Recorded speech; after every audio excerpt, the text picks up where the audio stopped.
السلام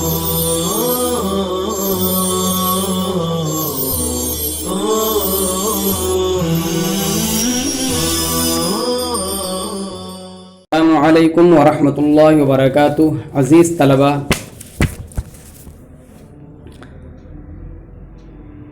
اس سے پہلے والے سبق کے اندر آپ کو بتلایا تھا کہ مصنف رحمۃ اللہ علیہ نے شعر نمبر 6 میں 6 کلمات کے متعلق قرۃن، جنتن، فطرتن، بقیتن، ابنتن اور کلمتن کے متعلق یہ بتلایا ہے کہ یہ بالتاء طویلہ کہاں کہاں پر واقع ہیں۔ آج کا جو آخری شعر ہے 100 نمبر کا، یا اس باب کا جو ہے 7 نمبر کا، وہ ہے اوسط الاعراف وکل مختلف جمعا وفردا فیہ بالتاء عرف۔ اس میں مصنف رحمۃ اللہ علیہ نے پہلا جملہ جو ہے اوسط الاعرافی، اوسط الاعرافی سے کلمتن کا جائے وقوع متعین کیا ہے۔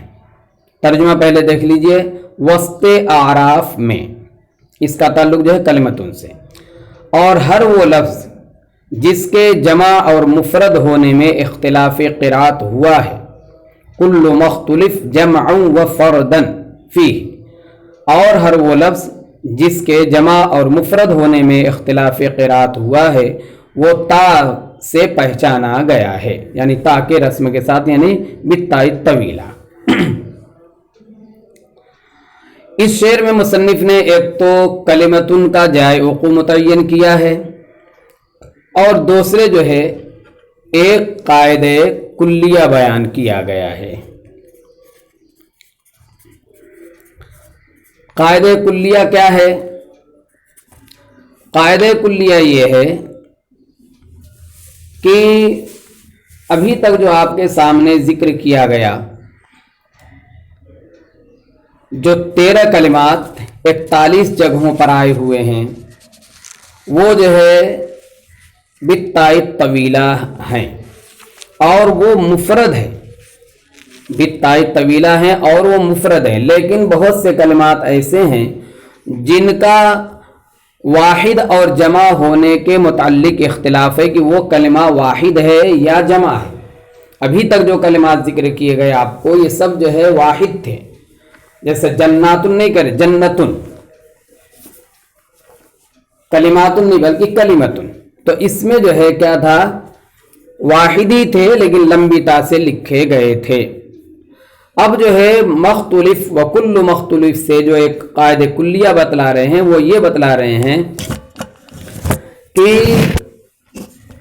ایک ہی کلمہ ہے، بعض حضرات نے اس کو واحد مانا ہے اور بعض حضرات نے اس کو جمع مانا ہے۔ مثال کے طور پہ جنتن، بعض نے اس کو جنت پڑھا ہے اور بعض نے جنات پڑھا ہے، کہیں کلمتن ہے تو بعض نے کلمات پڑھا ہے۔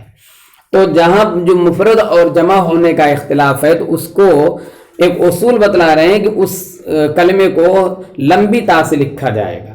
اس کی کیا وجہ ہے وہ آپ کو ابھی اور باقی سمجھا رہے ہیں انشاءاللہ۔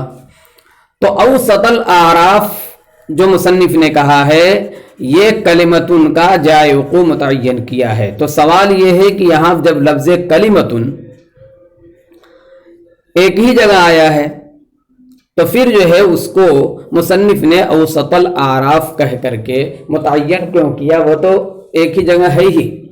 تو یہاں پر بھی وہی جواب ہے کہ یہاں محل وقوع کی وضاحت مراد ہے اور جو ہے احتراز مقصود نہیں ہے، جیسا کہ بھی آپ کو 5 نمبر شعر کے اندر وہ اخری غافر میں کہا تھا کہ یہاں پر وضاحت مراد ہے، کسی سے احتراز مراد نہیں ہے۔ بہرحال یہاں تک وہ 13 کلمات مکمل ہو گئے جو قراءتن تو مفرد ہی ہیں، قراءتن کیا ہے؟ مفرد ہی ہیں، مگر بنیت وصل یا بنیت اصل مرسوم بالتا ہیں۔ ان 13 کلمات میں سے 6 کلمات مقرر ہیں اور 7 جو ہے غیر مقرر،